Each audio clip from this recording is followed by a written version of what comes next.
Hey, what's going on? This is the Leafs Convo for Oak Ridge Ford in London, Ontario, oakridgeford.com. It is March 26th, 2025. We are like 5 days away from Donald Trump's tariffs on auto parts made outside of the United States, 25%. It's going to be nasty in April. The good thing is you've got 5 days to get in on the March deal. Low interest rates, amazing residuals, discounts from me. Get your Ford F-150 Explorer, Escape, you name it, I can take care of you. Between now and April, we can get something done. When you support Oak Ridge Ford, our sponsor, you support the podcast. It means a lot to us. Mike in Buffalo, Norm in London. So the Maple Leafs 5-5 in their past 10, but coming off a pretty emphatic victory over the Philadelphia Flyers, 7-2 at Scotiabank Arena. Mike, a sleepy Tuesday traditionally doesn't work out for the Maple Leafs, but it did on this past Tuesday's affair. The Leafs getting it done. Anthony Stolarz, not much work. About 17 saves on 19 shots. John Tavares, William Nylander, 4 points apiece. John Boy with 2 more goals. So there's no real bad or ugly. The good is that the Leafs got to win against the team they have to, and now they go out west, and at least 2 of those 3 games, I'm thinking they have to chalk up as W's so they can keep their place near the top of the Atlantic Division standings and maybe win the damn thing. Good evening, sir. How are you? Good evening, Norm. Well, the game last night was a game that they should win and a game that they did win, as opposed to the game on Saturday that they should have won and they didn't win. There's very little room for error right now with the Toronto Maple Leafs. And by that, I mean, right now the current standings are they're tied with Florida. They have the exact same record, 43, 25, and 3. So they have 11 games left. Tampa Bay is 2 points behind them. They play Florida twice, and they play Tampa Bay once in the remaining 11 games. I think they need to go probably 9-2 to win the division. Is that impossible? No. But what they need to do is they need to beat the teams that they should beat, like you said, on this 3-game Western Road swing. Beat Anaheim, beat San Jose, and maybe win the games that they maybe shouldn't beat. Like you said, the LA Kings have the best record in the NHL at home. Well, you may need to win that game, and then you're going to need to win the games against Florida and Tampa. I think you need to go 9-2 in those final 11 games. Is it impossible? No. Will they do it? Who knows? The concern is that 9-2 is all for show with no go behind it, or is that 9-2 an emphatic way of finishing off a great season and pounding forward into the playoffs with determination and nothing but the expectation of winning 1, 2, 3 rounds? That 9-2 is make Florida and Tampa beat the crap out of each other in the first round, and then beating the team that you need to beat in the first round, which could be your nemesis in the Battle of Ontario, the Ottawa Senators, or your franchise-long nemesis, the Montreal Canadiens, if they catch the Senators. Right. I mean, when they played in the Canadian division a few years ago, they did everything right. They won the division. They played the worst team in the division, and then they choked. And this team has to prove that they can't and won't choke. That's why it's hard to figure out what we're going to get from the Maple Leafs. They take on a great team. They lose in 6. They lose in 7. They barely squeak by and lose in the second round. They take on a team that they should absolutely clobber, go up 3-1, and they can't get the job done there either. It's about losing nerve when the chips are down and when things are most important. WDJ 2131. Good evening, Mike and Norm from Wes and Whitehorse. Can I ask if we are just too negative as home teamers sometimes, like all the whining about secondary scoring, or is it justified? Listen, thank you very much for being here from Whitehorse. Is that the Northwest Territory? It is. It's Yukon. It's Yukon. Thanks for the geography lesson. Why wouldn't we be whining about this team? It's got no pedigree. the P word, it's very important. It's got no pedigree. It hasn't been to conference finals. It hasn't been through grind after grind, protracted playoffs year in and year out with this group. Of course, we're going to whine one playoff win for this group. We're going to whine, and it's justified, Mike. Okay. First, I'm wondering whether Wes is next door neighbors to Dylan Cousins, because Dylan Cousins is from Whitehorse. Okay. Second of all, the paralysis by analysis of this team, we've talked about it ad nauseum. We've talked about the fact that, that they have regular season success and then it doesn't show up in the playoffs. I will continue to say two words, and I will repeat them over and over with higher modulation. Show me. Right. Those are the two words. You've got a ton of talent. You've got probably the best defense that you've had in a long time. You've got two right-handed top four defensemen in Carlo and in Tanev. You've got, a top four that I think is pretty good. It's not the best in the league, but it's pretty good. Mm-hmm. I think there's a little problems on the bottom pairing, which we can go into in a few minutes. Your forwards are pretty good, although, like Matthews is not the there you go. Matthews is not the Matthews of 69 goals, but he's playing better as of late. They need to show up when it's time to show up. Teams like Florida, teams like Tampa, Colorado, Vegas, they've shown up in the past. Toronto hasn't. I don't care. You just need to do it, or the whining and the complaining will continue from the fan base, from the media, from everybody, and they will deserve it because they don't show up. 100%. Like the content, subscribe to the channel's OGs Converts. We need you the same way you need us for our content. It's a partnership. We're a damn team. Biff and Hap. Matthews has more jump, but it just seems he can't shoot like he used to, Mike. I have one more on Matthews here. Where is he? Dale Simpsons. Did Matthews play last night? Is 7 goals and nothing very strange. I think there was another comment about Matthews here. And again, I don't mean to beat up on the guy. Dominic asked, Matthews should have been able to stand out against this Philly team. He was invisible. I mean, guys, face it. He's 1 not point, an assist. Yeah. Marner with an assist as well. Face it. He's not right. I don't care how much you say. It's like you're expecting him to all of a sudden turn around. He's been injured all year. All the complaining and all the bemoaning and everything about, Austin Matthews is like, I'm sorry, he's not right. Not at all. So it's like, but he's got to play because he's right enough to be in the lineup. He is your star guy. Sure. You're not just going to scratch him until the playoffs and have a rusty 34 come in and blow a wheel.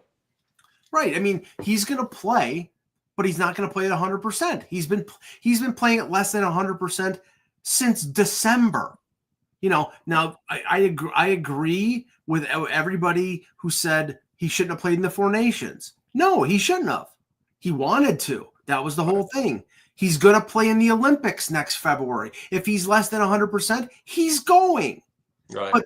But unfortunately, that's the reality in this league is international competition, and we saw it with the Four Nations. I watched the games because I had to, because I'm a reporter. Did I think it was a good idea? No. Do you think the Boston Bruins were enthused about the Four Nations? Well, their season was ruined because of it, because Charlie McAvoy got hurt and they decided to trade half the team.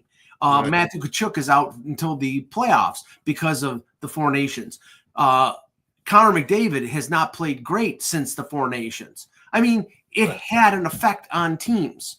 You cannot separate the fact that these. Does the NHL give a fuck about its players? It was great for the NHL. It was great for fans. Not exactly great for its star players or the teams who pay them millions of fucking dollars, Mike. This is being driven by the PA. The players want to go to these.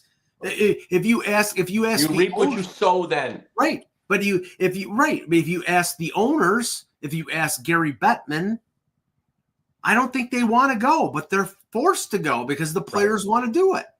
Right. Shea Theodore, yes, Edward in the chat. Shea Theodore, broken wrist. I'm sorry. Right. Yeah.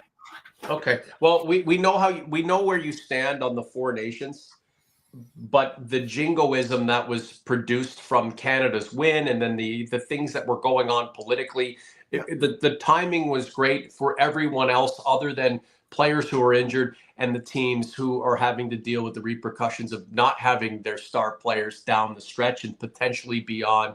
We'll let it be with what it is right now. Where's our friend Michael Matthew? Willie and JT are studs. Well, 8 points between the two of them last night. John Tavares, are we calling it a resurgence? I mean, is this a bounce back year? Is he a comeback player? I mean, you can argue whether that's the case or not, but 10 points from that line with Bobby McMahon. Now, we talked before the live, Mike, and you don't like McMahon on the second line, but damn. No, I thought that triumvirate was amazing last night, and I mean, if we can get more of that, if that's going to get Nylander going and reinvigorate Tavares, and it's big McMahon out there with a grape and an apple, he's going to have what? How many goals does he have? Let me just check here. He's McMahon. 20 he's got goals. 20. Come on now, what the hell's wrong with that line, Mike? Nothing's wrong with it. I want him on the third line because you need more diversity in terms of your offense. Okay, right now. And the whole purpose of the Scott Laughton deal was to get Max Domi off of center, because Max Domi is not a center. He doesn't play well as a center. He's better on the wing. His little blip earlier was when he was playing the wing, and then they moved him back to center because Laughton wasn't working out. Well, I'm sorry. If you have Domi on the wing, you can play him in the top six, either with Matthews or play him on the left side with Tavares and Nylander. I think that works. Now, they're not going to mess with it right now because McMahon, Tavares, and Nylander are clicking. And yeah, I mean, you got McMahon, McMahon scoring 20 goals. You've got Tavares now at 32, and now you've got Nylander at 40. So yeah, the line's working. But I'm just saying, I think this team needs to be, and we saw it for like a couple games, maybe even a game, when they split everything up and had Domi on the wing with Matthews and Nyes, and then they had Marner on the second line, and they moved Nylander down to the third. And in the playoffs, they might have to do that simply because a team will concentrate on shutting down Marner and Matthews like they always try to do. And if they do that, then you're going to have to get your scoring from those second and third lines. The second and third lines could be the difference between this team winning and losing. Yeah, the thing I don't like about a team that's ingrained, it's ingrained. I'd rather have players who can transition from one line to the next. That diversity is really important. Are you telling me the way this roster is lined up that you can't interchange these guys dependent on what's required in that situation? Well, I think players play better when they have better situational awareness and better familiarity with the players that they play with. Okay. And they can subconsciously find those players and know where they're going to be. Nyes, Matthews, and Marner have played together all year. It wouldn't make sense to split them up in the playoffs. Some in the chat are asking them to be split up. Well, I mean, I don't know, but I'm telling you right now, they're not going to. So what's the purpose of debating it? Just on the Tavares point. Yeah, let's talk about him. Why not? Well, because 32 goals, he's 12 away from 500 for his career. He's got to get that in blue and white, doesn't he? Yes, but the fact that the talking point that this is a bounce back year. No, I was asking. I wasn't stating that. I was asking. No. I know, but I've heard it from other people as well. And it's like, okay, he had that 47 goal year the first year. Since then, 26. Mm-hmm. The 19 was in 56 games in the COVID shortened season. So that equals out to a 30 goal year. 27, 36, 29, and 32. Mm-hmm. He's remarkably consistent. He's the same player. He's dependable. He's there. He's a good face-off guy. Pretty decent defensively. Not the fastest guy in the world. He's always there. I mean, I don't know what the debate is. He wants to come back. I think the debate is term and salary, and he doesn't want to go anywhere, Mike. And but he still wants to get paid. He wants to get paid. Okay, well, if he wants to get paid, he can go to Nashville or he can go to Seattle or somewhere. If his mandate is run by his agent and the want to make as much money as possible, he will not be a Maple Leaf next season. These guys, they don't have to capitulate, but they have to work with the team that they want to be a part of, and that goes for number 16 as well. And maybe the lesson will be in the way Tavares is opening up his mind to being being with the team that he wants to be with for the rest of his career. And number 16, well, if he deserves that kind of money that the Leafs just cannot pay in order to be able to field a decent roster next year, then so be it for him. That's the way she goes. But John Tavares deserves a lot of love. He really does. 2 great goals last night, playing with Nylander, playing with McMahon. I'd say ride that out as long as possible because, let's be honest, Tavares, as workable and as interchangeable as he is, aligning him with the right kind of person to get him going at his age is an important thing. And if it's number 88, let's keep that success on the ice, and let's see how far it goes. Giovanni in the chat is making a good point, and I agree with it. We haven't heard the names Max Pacioretty, and I like I said, I get the feeling that he's being held out because they want to save him for the playoffs. He's had. Is that not a smart idea? Don't you think? No, I think it's a very smart idea. But the thing is that Pacioretty has played his best hockey this year, playing with who? Tavares and Nylander. So if you put Tavares and Nylander with Pacioretty on that second line, somebody with vast playoff experience, then you move McMahon down to the third line with Domi and maybe Robertson, which was a pretty good unit, even though I don't like Domi playing up the middle. I mean, then you have 3 lines that might be effective. I think you need and then you need a fourth line that doesn't kill you, which means, thank God, Ryan Reeves is nowhere close to being in Toronto because that guy is a boat anchor. So let's not talk about him. He hasn't been around. No, I know, but it's the specter. Hey, once the regular season is over and the playoffs, there's no salary cap ramifications. They can call him up. So, but I'm just saying, I think then if your fourth line in the playoffs is Calle Jarnkrok, David Kampf, and Steven Lorenz, who won a cup last year with Florida, then that fourth line is not going to hurt you, and it's not going to be a liability. What is the fourth line's job? Do no harm. Right. And create energy. Hey, real quick, point guard. McMahon can score on the third line. Here's the thing about McMahon. You put him with talented offensive players, his size, he's just there. Imagine playing full 82 with Tavares or Nylander or a Marner or guys who have that effervescent ability to just create offense. What could a McMahon do? Is he going to put up nice kind of numbers? Well, I mean, maybe he's a poor man's nice. Now he gets demoted to the third line because of his size. Does that not does that not hurt his spirits a little bit? Because this guy, look what he can do when he's put with the right kinds of players. He's been on the third line all year. Don't get me wrong. Don't get me wrong. I'm a Bobby McMahon backer. I like him a lot. He's a very good player. He was free money. He was a college free agent that they signed. He worked his way. He had some injury issues. He scored at the Marlies at the AHL level. He made his way to the NHL. He scored there. They signed him to a 2-year deal. He is a good player, and they need him to be effective. I'm just saying it's nothing against Bobby McMahon. I'm just saying they need 3 lines to produce, especially this team that the problem in the playoffs has not been defense, has not been team defense. It's been scoring and special teams. So again, if you're interchangeable, you can be a part of my team. If you can only work with a certain set of players, I have a problem with you. I want to talk a little about Scott Laughton, then we'll talk about the goaltending situation, and maybe we'll troll a couple of the commenters, and we'll get the hell out of here. So from what I'm reading and what's been reported, Scott Laughton's gripping it tight. It's he comes from a tough market, Philadelphia, big sports market, but when it comes to hockey, it's a different beast in Toronto. So he really should have been acquired to quietly go in and do his job.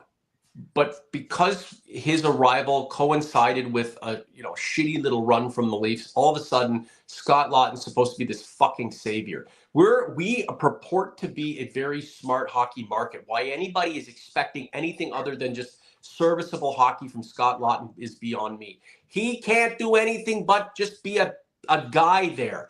Yes, they traded a lot for him. That's not on you. It's not on me. It's on the organization. And we knew it, Mike. You called it. They did it.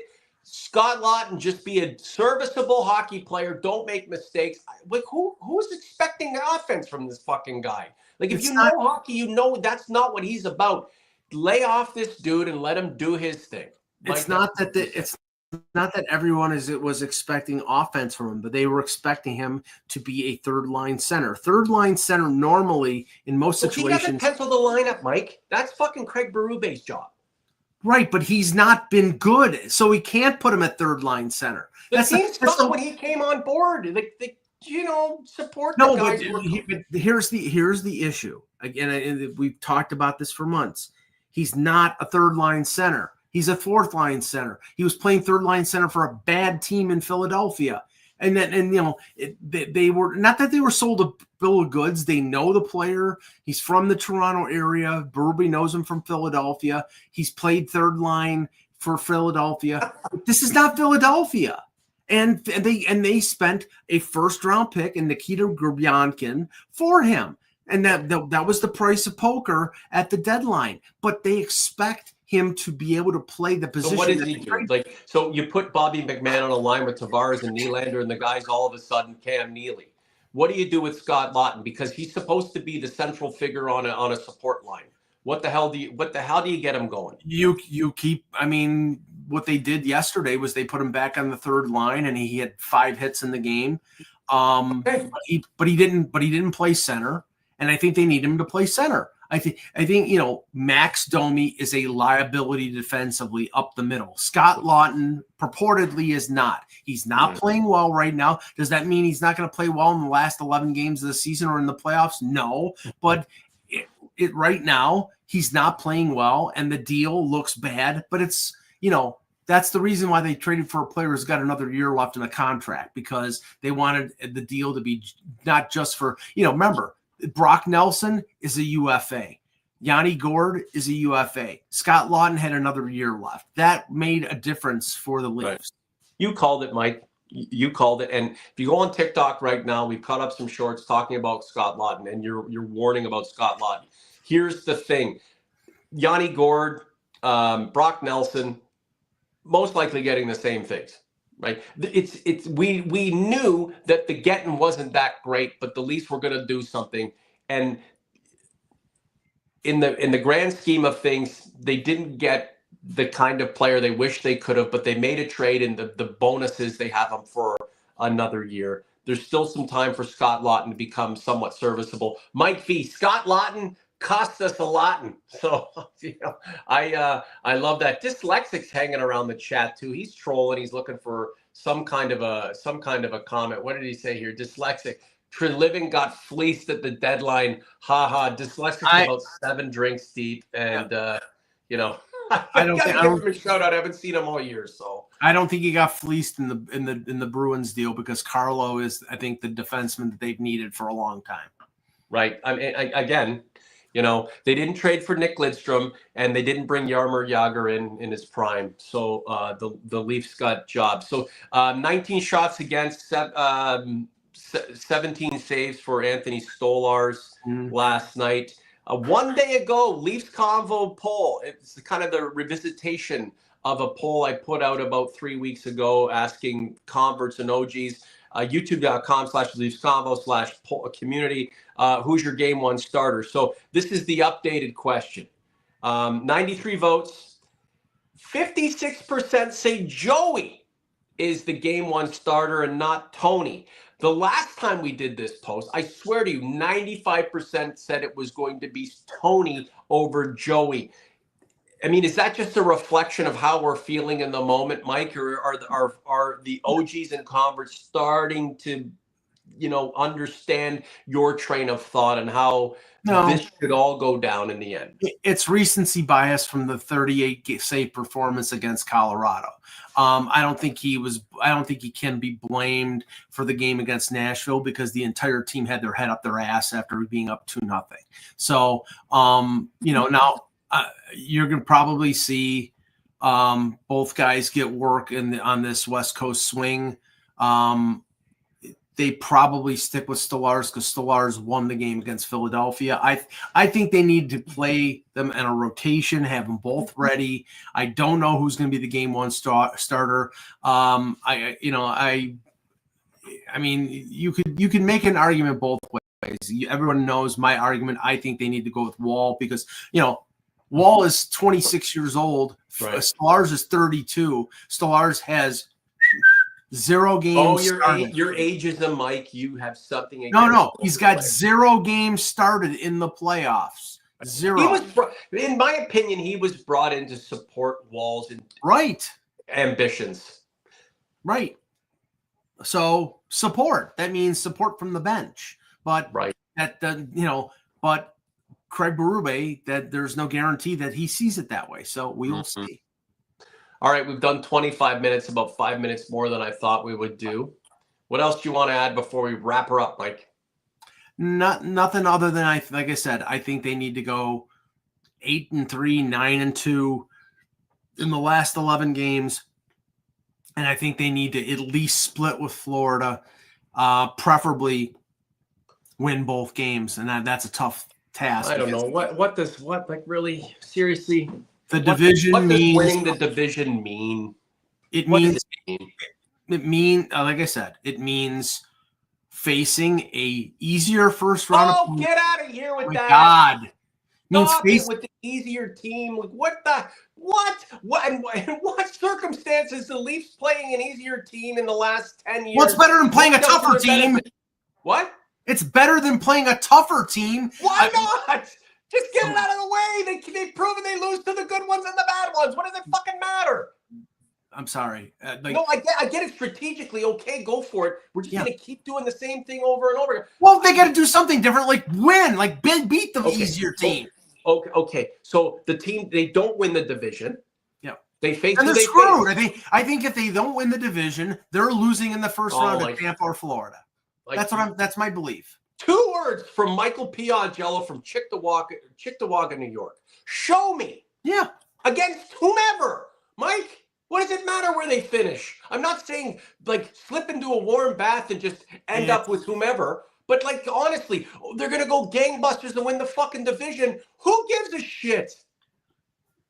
What is it? No, but what does it matter? Okay, good. Another banner for a division? No. What is it? Where has it gotten them in the past? I'm not talking about banners. I'm talking about winning the Stanley Cup. And it's easier to win the Stanley Cup when you're playing one of the wild cards in the first round than facing 2 teams that have won 3 Stanley Cups over the last 5 years. Right. And it worked out against Montreal. And no, it didn't. But I would rather have those 2 teams beating the crap out of each other than the Leafs having to face them. Look, I'm fair enough. What I'm saying is, show me. I'm quoting you, Mike. Yep. Show me. Look, this team could go on an 11-game run and go 9-2 and win the division. Are you going to feel any more enthusiastic about their chances than if they go 6-5? But have quality wins, quality losses, and they're just going to roll them up against whomever they face? Really? It depends on who they play. If they go 6-5, they're going to play Florida or Tampa. Okay? Dale Simpson, I'm stressed with the tariffs. Listen, man. It is what it is, buddy. It is what it is. Like the content, subscribe to the channel. Mike and I, we are like Stadler and Waldorf. We've been around for a very long time talking about this team, and if we were to replay our conversations from this time in 2024 and in 2023, 2022, 21, 20, Mike, they'd be very similar. The conversations would be very similar leading into the periods that were to come and would usually leave us disappointed. Ricky Ma, it's usually Mike yelling at Norm, but seeing Norm yell at Mike on who they should play round one is a nice change. Michael Matthew, where is he? Mike and Norm are true studs. Well, that's spoken like a true OG, Michael Matthew, on your boat, drinking Chablis while you watch a couple of also rans. Talk about a team that never seems to get anywhere. What's going on with you, Mike, and all of your endeavors? Not much right now, other than concentrating on the Leafs and the end of the Sabres season, which is let's see, about 3 weeks away. You know what's crazy is they beat the Senators last night, and for as much as the Senators drive me crazy when they play the Leafs, they swept the season series. What brings them back down to earth is they can't beat the Sabres. And, Brady Tkachuk was really pissed about that. What does that tell you about the Sabres and our angst about, what does that tell you about the Senators and our angst about them? It tells you that they don't get up for the Sabres and they do get up for the Leafs. What would that playoff series be like, Leafs Senators? Oh, it'll be a war. It'll be an absolute war. But I still think they're more beatable than Florida or Tampa. Right. And Patrick Lalime will not be between the pipes. No. So, that's a beauty. Dale Simpson, you guys are the best, should be on Hockey Night in Canada. Or Ram. Or Ram. It's Hockey Night in London and Cheektowaga. So they beat the Flyers. Hey, that was a big win in so many ways. Beating the shit out of a team they should have. They got that done, and they did it in fine style. Now it's the Sharks. They owe the Sharks. The Sharks beat them at Scotiabank Arena last month. The Kings, that'll be tough. If they can get a point out of that, that would be great. And the Ducks, I'm sorry. You gotta come back. You gotta come back home with 2 wins in the bank. So we shall see. Mike, you good for a convo on Sunday? We're gonna do it. For Mr. A, I'm Mr. J. Guys, like the content, subscribe to the channel, check out our shorts on YouTube, Instagram, as well as TikTok. All the support you can give us means the world. The Convo for Leafs Convo in Oak Ridge Ford and everybody else who supports us is out for tonight. Enjoy your night, guys. Talk to you soon.